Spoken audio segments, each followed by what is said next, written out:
నా ఆస్తి పంపకాలు చేద్దాం అనుకుంటాను, దాని ప్రకారం వీలు రాయాలి అంతే. అంతే కదా? అంతే. ఆ మాట చెప్పొచ్చు కదా. నా ఆస్తి ఎవరెవరు పంచాలో చెప్తాను, దాని ప్రకారం వీలు రాసి సెటిల్మెంట్ చేసేయండి. సరే చెప్పు. దండ పెట్టుకో. ఎవరికి? ఎవరు దండ పెట్టుకుంటా? కాగితాలకి. కడుపు అన్నం తింటున్నావా, గడ్డి తింటున్నావా?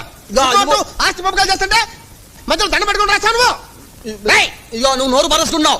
అంబాజీపేటలో 5 ఎకరాల కొబ్బరి తోట, 2 ఎకరాలు మా అబ్బాయికి, 3 ఎకరాలు మా ఆవిడకి.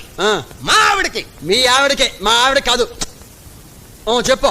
అంతర్వేదిలో 6 ఎకరాలు రొయ్యల చెరువులండి, 3 ఎకరాలు మా తమ్ముడికండి, 3 ఎకరాలు మా అబ్బాయికండి. రాశారండి? రాశాలో చెప్పు.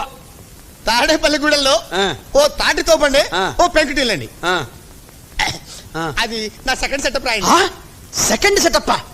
వారిని ఇరుకుపాలెం ఫేసు ఇసకలో తొక్క. ఇంత లా చదువుకున్నాను, ఈ లెవెల్లో ఉన్నాను, ఇంతవరకు నాకు సింగిల్ సెటప్ లేదు, నీకు సెకండ్ సెటప్ కూడానా? Download ShareChat.